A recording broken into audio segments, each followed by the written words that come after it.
Assalamualaikum warahmatullahi wabarakatuh. Perkenalkan, nama saya Wina Dahlia Putri, NPM C1B019006 dari jurusan Manajemen Angkatan 2019. Kali ini, saya akan membahas mengenai pengenalan apa itu manajemen keuangan. Jadi, menurut Weston dan Brigham, manajemen keuangan adalah kegiatan merencanakan, mengorganisasikan, melaksanakan, dan mengendalikan pencarian dana dengan biaya yang serendah-rendahnya dan menggunakannya secara efektif dan juga efisien untuk kegiatan operasi perusahaan. Ruang lingkup manajemen keuangan dibagi menjadi 3. Yang pertama, yaitu keputusan pendanaan. Dalam hal ini berkaitan dengan dana dan juga modal perusahaan yang didapatkan dari sumber-sumber luar dengan biaya yang serendah-rendahnya.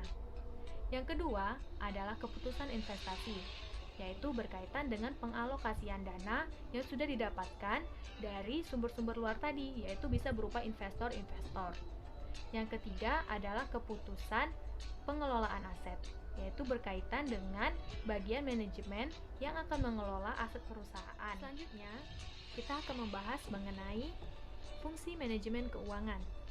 Berbicara tentang manajemen keuangan, tentu ada orang yang akan mengelola keuangan suatu organisasi ataupun perusahaan. Orang itu disebut dengan manajer keuangan. Manajer keuanganlah yang akan mengelola dana atau kapital yang didapatkan dari investor dan pada akhirnya akan menghasilkan hasil atau benefit yang akan lebih besar daripada biaya yang dikeluarkan. Yang pertama adalah sudut pandang organisasi. Fungsi manajemen keuangan ini adalah menyajikan sumber dan penggunaan dana. Yang kedua adalah hubungannya dengan ilmu ekonomi.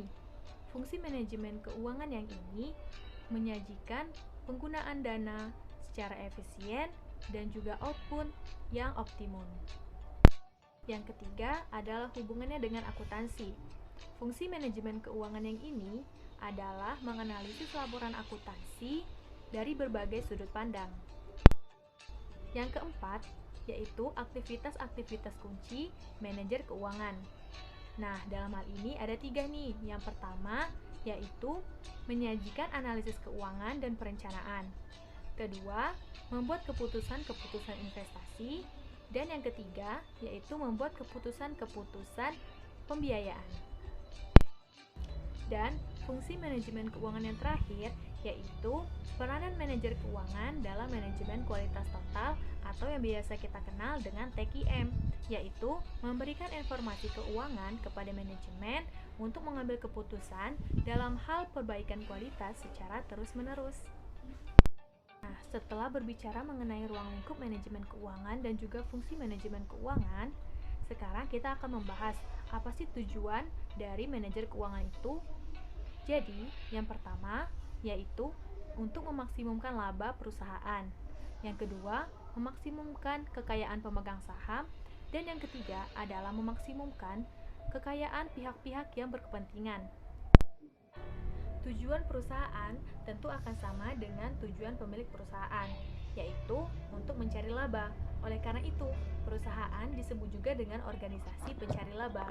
Ciri khusus perusahaan adalah bahwa semua orang yang terlibat dalam kegiatan akan berpikir untuk menghemat biaya dan memaksimumkan pendapatan. Dengan begitu, perusahaan akan mendapatkan laba untuk memaksimumkan kekayaan pemiliknya, kesejahteraan karyawannya, dan untuk kegiatan produksi. Selanjutnya, kita akan membahas mengenai 5 prinsip manajemen keuangan. Yang pertama, ada time value of money atau nilai waktu uang. Nilai waktu uang mengajarkan kita bahwa setiap dolar yang diterima saat ini lebih berharga daripada yang akan kita terima di masa depan. Berlaku juga pada sebaliknya. Yang kedua, adanya trade-off antara resiko dan pengembalian. Maksudnya, semakin besar resiko, maka akan semakin besar pula pengembalian. Biasanya, para investor itu akan mengambil resiko yang tinggi dengan harapan pengembalian di masa depan yang semakin tinggi pula. Ketiga adalah arus kas sebagai sumber utama perusahaan. Arus kas atau cash flow merupakan modal utama sebagai energi yang akan menggerakkan perusahaan. Semakin sedikit atau semakin kecil cash flow, maka pergerakan perusahaan akan semakin sempit. Yang keempat adalah harga pasar mencerminkan informasi. Seperti kita ketahui, adanya penerapan dari informasi itu adalah adanya investor yang menjual dan membeli saham. Kenapa? Karena mereka sudah mengetahui informasi harga saham sehingga mereka melakukan penjualan ataupun pembelian saham.